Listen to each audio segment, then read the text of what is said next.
When my son looked me in the eyes and said, "Dad, we need to talk about the DNA test," I thought he was about to tell me I wasn't his father. I was wrong. The truth was so much darker, and it would destroy 3 families before it was over. Let me back up. My name is Tom. I'm 52, and until 3 months ago, I thought I had my life figured out. 26 years of marriage to Margaret, a beautiful house in suburban Denver, and a son, Jake, who just graduated from Colorado State with a computer science degree. We're the kind of family you see in insurance commercials, which is fitting since that's what I do for a living. Jake had always been curious about genealogy. You know how it is with kids these days. Everything's about finding their roots, understanding their heritage. So, when 23andMe had a sale last Christmas, Margaret and I bought him a kit as a stocking stuffer. Seemed harmless enough. He spit in the tube, sent it off, and we forgot about it. 3 months later, Jake came home from his apartment across town looking like he'd seen a ghost. I was in my home office, reviewing claim files, when he knocked on my door. That's when he said those words that would change everything. "Dad," he said, his voice shaking slightly, "we need to talk about the DNA test." My stomach dropped. 25 years of raising this kid, and now some lab was going to tell us we weren't related? I braced myself for the conversation every adoptive parent dreads, even though Jake wasn't adopted. Or so we thought. "Okay," I said, closing my laptop. "What's going on?" Jake sat down across from my desk and pulled out his phone. His hands were trembling. "Dad, the results came back and you're not my biological father." There it was. The words that should have devastated me. But something in Jake's expression told me this wasn't the end of the story. "Okay," I said again, trying to keep my voice steady. "We can figure this out. Maybe your mom and I need to have a conversation." "No, Dad. You don't understand." Jake's voice cracked. "This isn't about Mom having an affair. I've been doing research for weeks. I found 17 other people with the same story." I stared at him. "What story?" Jake turned his phone toward me, showing me a private Facebook group called Sacred Heart Hospital Families Denver 1980s. The description made my blood run cold. "For families affected by the baby switches at Sacred Heart Hospital, Denver, Colorado, 1,980 to 1,985 inches. "Baby switches?" I whispered. "Dad, someone at the hospital where I was born was deliberately switching newborns. Not by accident, on purpose. And I think I know who my biological father is." The room started spinning. I grabbed the edge of my desk to steady myself. "How is that possible?" Jake's fingers flew across his phone screen. "Look, there's this woman, Sister Catherine Murphy. She was a nurse at Sacred Heart during the early 80s. She's mentioned in dozens of posts in this group. People are saying she had some kind of system." He showed me screenshot after screenshot. Families who'd discovered through DNA tests that their children weren't biologically theirs, all born at Sacred Heart between 1980 and 1985, all delivered during shifts when Sister Catherine was on duty. "Jake," I said slowly, "this sounds like some kind of conspiracy theory." "That's what I thought too, until I found this." He pulled up a news article from the Denver Post, dated just 6 months ago. "Former Sacred Heart nurse under investigation for alleged baby switching scheme." The article was brief, mentioning an ongoing investigation into irregularities in birth records from the 1980s. But it confirmed what Jake was telling me. My son, the boy I'd taught to ride a bike, helped with homework, walked to his first day of kindergarten, wasn't mine. Someone had taken him from another family and given him to us. "There's more," Jake said quietly. "I think I found your biological son." He showed me a profile on the DNA matching site. David Chen, age 25, born at Sacred Heart Hospital on the exact same day as Jake. But where Jake's profile showed European ancestry, David's showed a mix that made no sense for someone with the last name Chen. "Dad," Jake said, "I think this guy has your DNA. And I think his parents have been raising him, thinking he's theirs, just like you raised me, thinking I was yours." I felt like I was drowning. "Have you contacted him?" "Not yet. I wanted to talk to you first. But, Dad, there's something else. Something that makes this even worse." Jake pulled up another profile. "This is David's account on LinkedIn. Look at his job. David Chen, software engineer." And then I saw it. The company name made me sick to my stomach. He worked for one of the most successful tech startups in Denver. His profile photo showed a young man with a confident smile, expensive clothes, standing in what looked like a corner office with a view of the mountains. "Dad, your biological son he's doing really well. Better than—" Jake trailed off, but I knew what he meant. Better than us. Better than our middle-class life, our modest house, our careful budgeting. The irony was crushing. Someone had taken my biological son and given him to a family that could provide opportunities I never could. Meanwhile, they'd given me Jake, and I'd done my best. But looking at David Chen's success, I couldn't help wondering, had the switch actually worked out better for everyone? "I need to tell your mother," I said finally. That conversation was even worse than the one with Jake. Margaret sat at our kitchen table, staring at Jake's phone screen, tears streaming down her face. 25 years, she whispered. 25 years we've been raising someone else's child." "Margaret," I started, but she cut me off. "And somewhere out there, another woman has been raising our baby, and we don't even know if he's okay, if he's happy, if he's—" "Mom," Jake interrupted gently, "he's okay. I showed Dad his profile. He's more than okay." Margaret looked up at him with red, swollen eyes. "But that's not the point, is it? Someone stole you from another family. Someone stole our baby from us. How do we live with that?" The guilt was overwhelming. For 25 years, we'd been unknowingly living with the consequences of someone else's crime. Every birthday, every Christmas, every family photo, it was all built on a lie.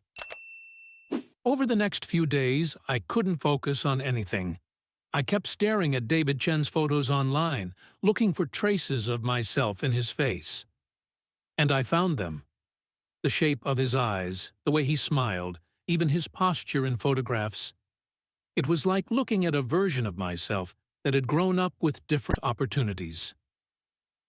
Meanwhile, Jake was diving deeper into the mystery of Sister Catherine Murphy.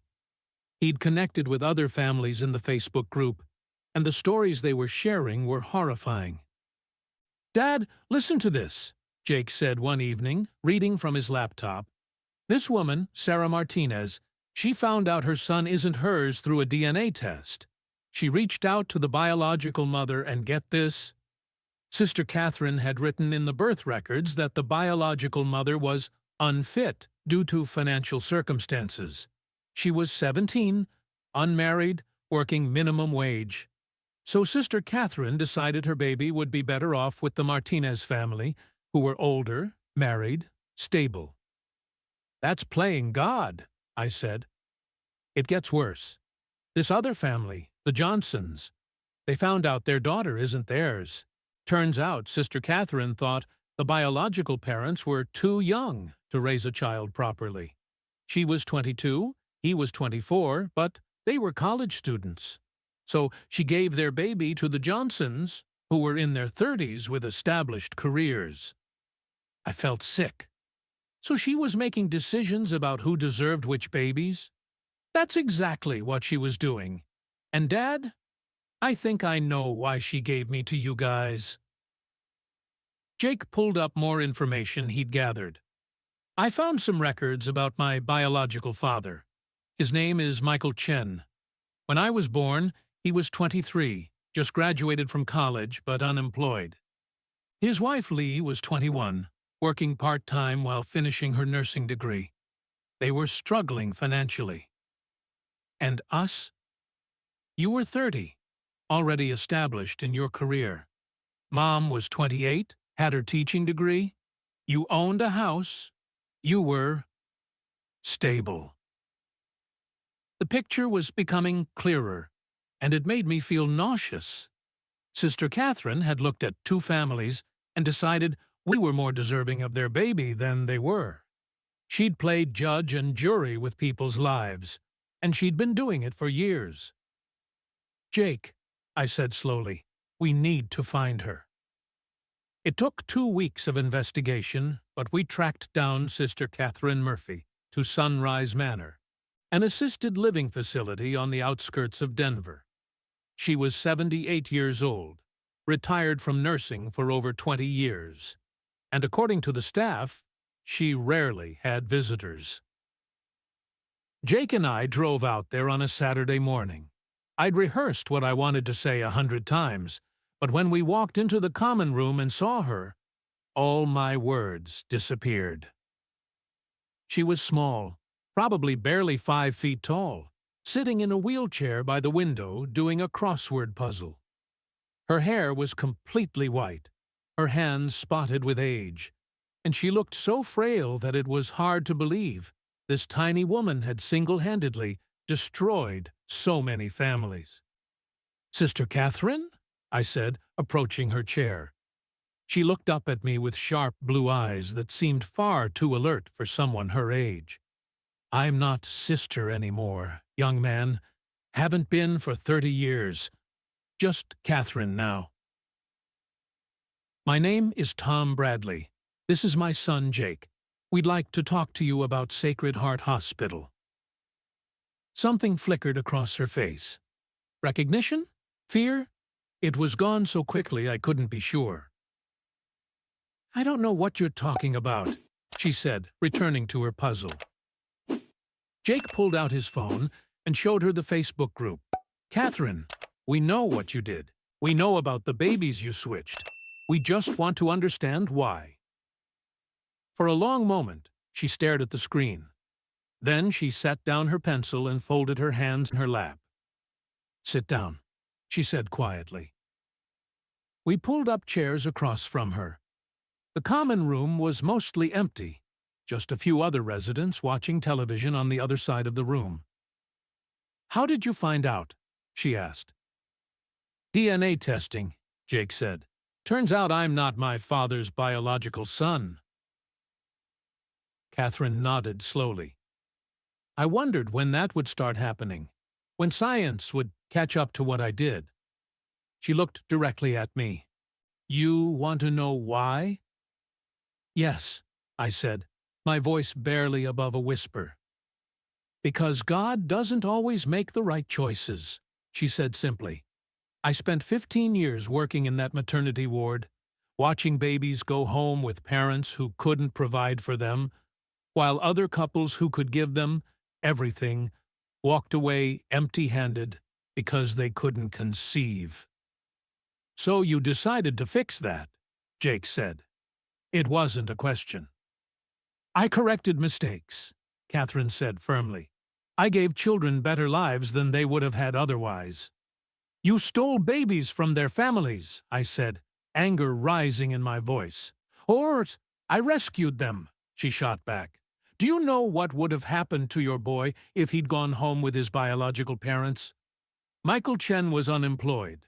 Lee Chen was working part-time for barely above minimum wage. They were living in a one-bedroom apartment, drowning in student loan debt. That doesn't give you the right to. "And look how it turned out," Catherine continued. Your son graduated from college. He's educated, successful, well-adjusted. Meanwhile, the child who went to the Chens, he's thriving too. Michael and Lee got their act together, built a successful business, gave him opportunities he never would have had with his biological parents. But it wasn't your choice to make, Jake said. Catherine leaned back in her wheelchair. Wasn't it?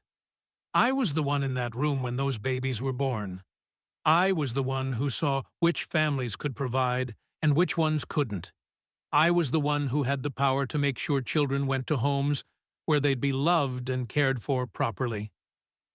How many? I asked. How many babies did you switch? 43, she said without hesitation. Over 5 years. And before you judge me, let me ask you something. Are you glad you got to raise Jake? The question hit me like a punch to the gut. Of course I was glad.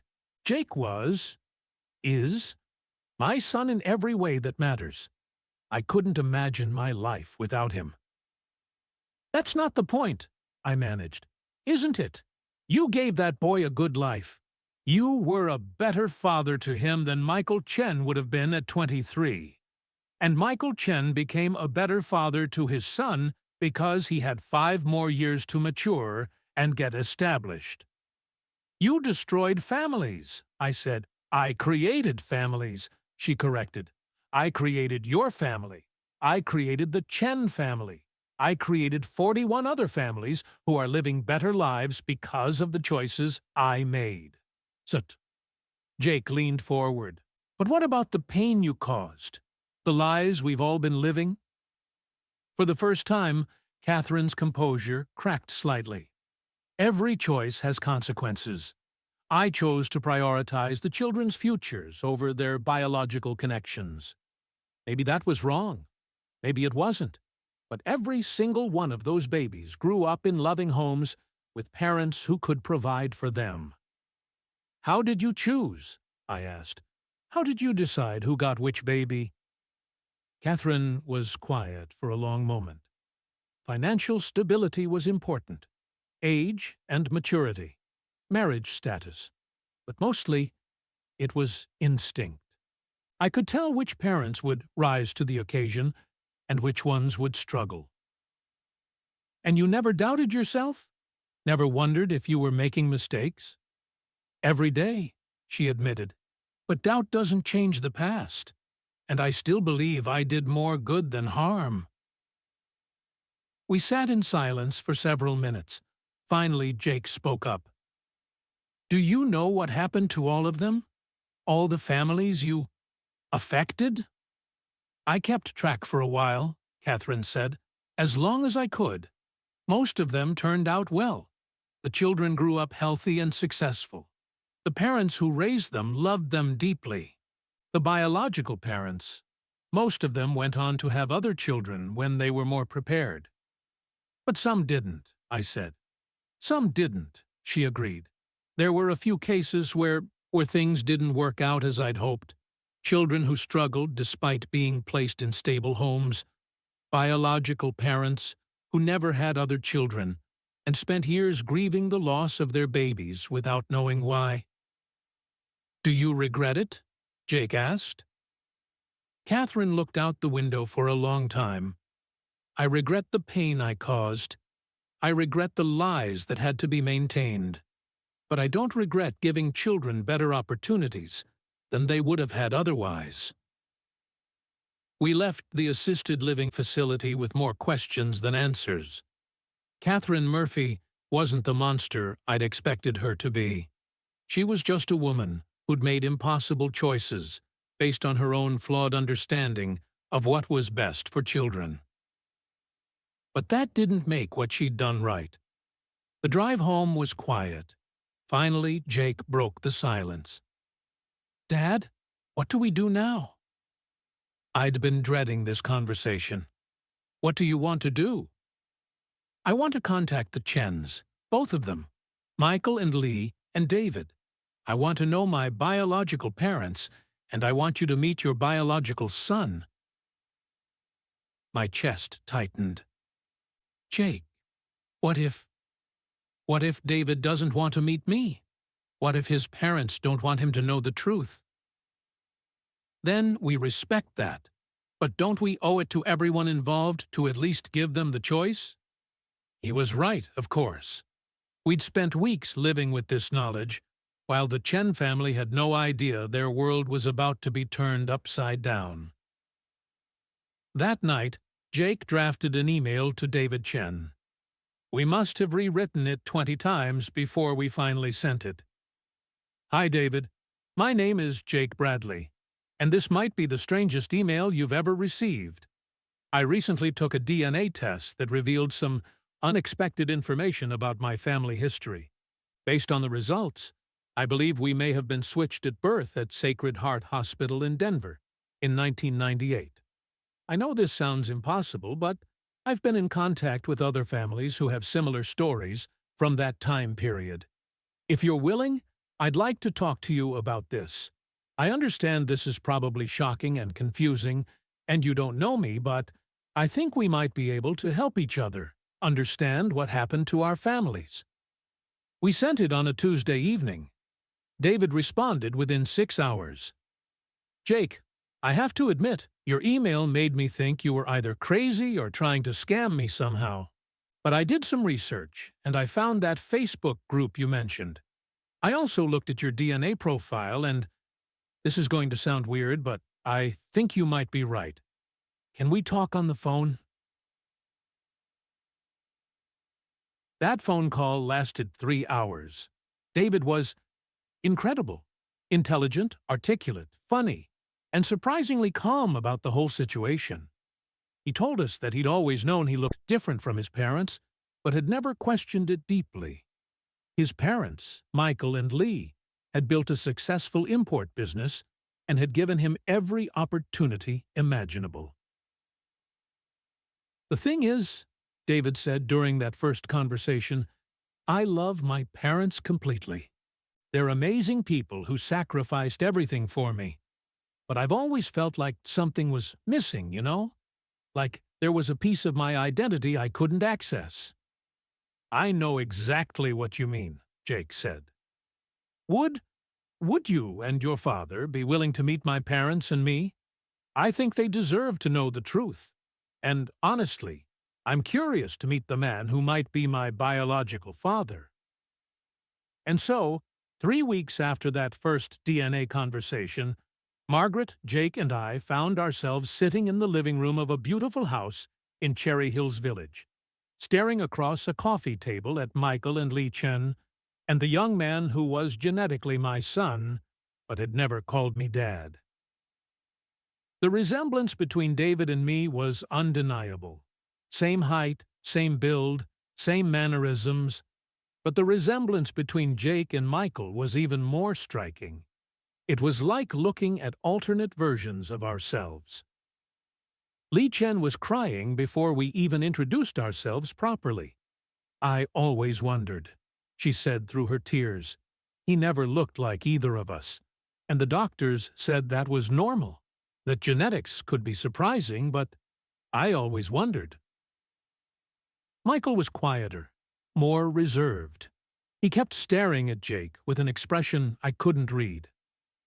This is surreal, David finally said, breaking the awkward silence. I mean, look at us. Jake looks more like my dad than I do, and I look more like his dad than he does. It should have been funny, but nobody was laughing. The question is, Michael said slowly, what do we do with this information? That was the question, wasn't it? We'd opened Pandora's box, and now we had to figure out how to live with the consequences. Over the following months, the two families began a delicate dance of getting to know each other.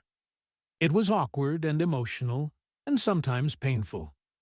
Jake and David became close friends, bonding over their shared experience of identity displacement. Margaret and Lee found common ground in their shared grief over the children they'd thought they were raising. But Michael and we struggled. How do you build a relationship with the son you never knew you had? How do you connect with the man who raised your biological child when you're grateful but also jealous of the life he was able to provide. The breakthrough came 6 months after our first meeting. David and Jake had organized a hiking trip, and somehow Michael and I ended up walking together while our sons went ahead on the trail. "I need to tell you something," Michael said as we navigated a particularly steep section of the path. "I'm grateful to you." I looked at him in surprise. "Grateful?" When Lee and I were 21 and 23, we had no business raising a child. We were broke, scared, completely unprepared. If we'd brought Jake home from the hospital that day, I don't think it would have gone well. "You don't know that," I said. "I do know that. We were still kids ourselves. We would have loved him, but love isn't enough when you can't pay rent or buy groceries. You gave him stability. You gave him opportunities. You raised him to be the incredible young man he is today. But I stole 5 years of your parenting from you." "No," Michael said firmly. "Sister Catherine stole those years from us. But you made the best of an impossible situation, just like Lee and I did with David." We walked in silence for a while before I found the courage to voice what had been bothering me for months. "Michael, can I ask you something?" "Of course." Are you disappointed in how David turned out?" Michael stopped walking and stared at me. "What kind of question is that? I mean, he's successful and accomplished and everything, but he's not. He doesn't have the same connection to your culture, your traditions. He doesn't speak Chinese. He's never shown much interest in your business." "Tom," Michael interrupted, "David is perfect exactly as he is. Yes, he's different from what Lee and I expected our son would be like, but he's brilliant and kind and hard-working, and he makes us proud every single day. You raised him to be confident in his own skin, to pursue his own interests, to think independently. Those are gifts we might not have been able to give him. But don't you wonder what Jake would have been like if you'd raised him?" Michael smiled. "Every day. But I also see what he did become with you as his father, and I can't regret that. He's curious and thoughtful and has a deep sense of justice. He gets that from you, Arson." It was the first time since this whole mess started that I felt like maybe everything would be okay. The legal implications of what Sister Catherine had done were complicated. Some families in the Facebook group were pursuing lawsuits. Others wanted criminal charges filed. But the statute of limitations had long since passed, and Catherine was in declining health. In the end, most families, including ours and the Chens, decided to focus on moving forward, rather than seeking retribution. Catherine Murphy died 8 months after our conversation with her. Jake and I attended her funeral. There were more people there than I'd expected, including several other families who had been affected by her actions. Some came to pay their respects, others came for closure.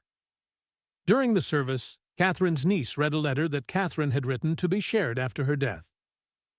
"I know that many of you are here today because of choices I made decades ago. I want you to know that I thought about those choices every day for the rest of my life. I believed I was doing what was best for the children involved, but I understand now that I took away something precious from all of you: the truth of your own families. I cannot undo what I did, and I cannot apologize enough for the pain I caused.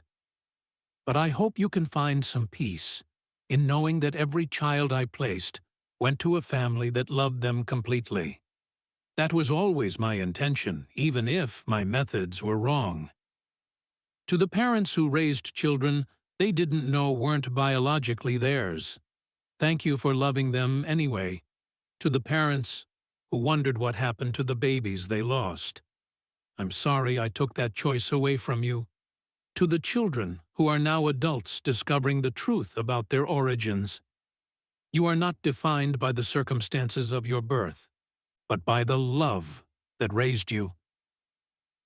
I hope you can forgive a foolish old woman who thought she knew better than God.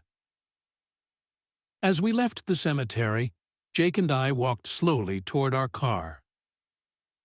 "Dad," Jake said, "I've been thinking about something Catherine said." "What's that?" "She asked if you were glad you got to raise me." I stopped walking. "Jake!" "And I realize I never asked you the same question. Now that you know the truth about everything, are you glad? Are you glad I'm your son, even though I'm not actually your son?" I turned to face the young man who had been the center of my world for 25 years. The young man who carried another man's DNA, but had my values, my sense of humor, my stubborn streak. "Jake," I said, "you are my son. Biology doesn't change that. You're my son because I taught you to ride a bike. You're my son because I stayed up with you when you had nightmares. You're my son because I cheered at your baseball games and helped you with your homework and walked you to your first day of school. But what about David? He's your biological son. David is a wonderful young man, and I'm proud to know him. But he's Michael and Lee's son. They're the ones who earned that title through 25 years of love and sacrifice and daily choices to put his needs before their own." Jake was quiet for a moment. "So what are we to each other?" "We're family," I said simply. "We're family by choice, which is the strongest kind of family there is." Today, 2 years after that first DNA conversation, both families have found a new normal. Jake and David are like brothers, and our families get together regularly for dinners and holidays. Michael and I have become close friends, bonding over our shared experience of raising each other's biological sons. Margaret and Lee have started a support group for other families affected by the Sacred Heart switches. The Facebook group has grown to over 200 members, representing dozens of families affected by Catherine's actions. Some stories have happy endings like ours. Others are more complicated, involving parents who don't want to acknowledge the truth, or biological children who want nothing to do with their origins. But what I've learned through all of this is that family isn't about DNA. It's about the people who choose to love you day after day, year after year. It's about the people who celebrate your successes and support you through your failures. It's about the people who know all your flaws and love you anyway. Jake is my son, not because we share genetic material, but because we share a lifetime of memories and experiences. David is Michael and Lee's son for the same reason. Sister Catherine may have switched our babies, but she couldn't switch the love that bound us to the children we raised. And in the end, maybe that's the most important truth of all. Love isn't about blood. It's about choice. And every day we choose to be each other's family. The investigation into Sacred Heart Hospital was officially closed last year due to insufficient evidence and the passage of time. No charges were ever filed, but the families affected by Catherine's actions have found something more valuable than justice. We've found each other. If you're dealing with questions about family, identity, or belonging, I want you to know that biology isn't destiny. The people who love you, support you, and invest in your future. Those are your real family, regardless of genetics. And if you've discovered something unexpected about your own family history, remember that the truth doesn't diminish the love you've shared or the bonds you've built. That's my story. A DNA test that was supposed to be fun Christmas gift that ended up revealing a decades-old conspiracy that affected dozens of families. But it also showed me that the strongest families are built on love, not genes. What's your family story? Have you ever discovered something unexpected about your roots? I'd love to hear your experiences in the comments below. And don't forget to subscribe for more real-life stories that will make you think about what really matters in life.